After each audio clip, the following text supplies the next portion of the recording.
మీరు ఇవాళ ఇందిరమ్మ ఇల్లు చూస్తున్న 12 ఏళ్ల కింద ఒక్క ఇల్లు కట్టలే, ఒక్క రేషన్ కార్డు లేదు, కరెంటు ఉచితంగా ఇచ్చేది లేదు.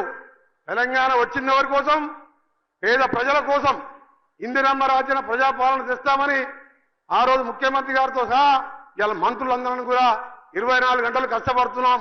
ముఖ్యమంత్రి గారి నాయకత్వంలో మీరు వచ్చే స్థానిక ఎన్నికల్లో కూడా 100% మనం కాంగ్రెస్ పార్టీ అభ్యర్థులను మీరందరూ కూడా ఏ విధంగా ఎమ్మెల్యేని గెలిపించిందో, ఎంపీని గెలిపించిందో, ఎప్పుడు ఎన్నికలు వచ్చినా గెలిపియాలి.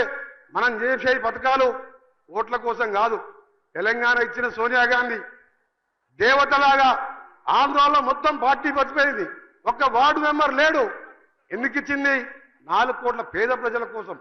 ఆ రోజు ఇందిరమ్మ గరీబా హటావా అంటే అదే సోనియమ్మ మన్మోహన్ సింగ్ ప్రధానమంత్రిగా ఉపాధి హామీ 100 రోజుల కూలీ పెట్టి ఇలా పేదవాడు 2 పూటలు అన్నం తింటున్నాడు.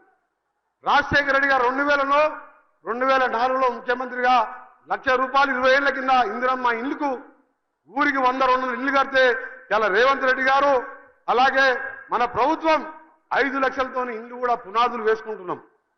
అందుకనే సోదరులారా, 10 ఏళ్ళు మోసం మాటలతో కాలం గడిపించినారు, అప్పులు చేతికిచ్చినారు. అయినా ఈరోజు ఆర్థికంగా ఇబ్బందులున్నా ఈ కార్యక్రమాలు చేస్తున్నామని తెలియజేసుకుంటూ, తప్పకుండా ఇంకా 20 నెలలు కూడా కాలే మన ప్రభుత్వం వచ్చి, ఈ 40 నెలలు ఉంటాం, ఆ తర్వాత మరో 60 నెలలు ఉంటాం. తప్పకుండా 10 ఏళ్ళు మన పార్టీ అధికారంలో ఉంటుంది. ప్రతి అభివృద్ధి కార్యాన్ని, ప్రతి గ్రామాన్ని అభివృద్ధి చేసే బాధ్యత తీసుకుంటామని తెలియజేసుకుంటూ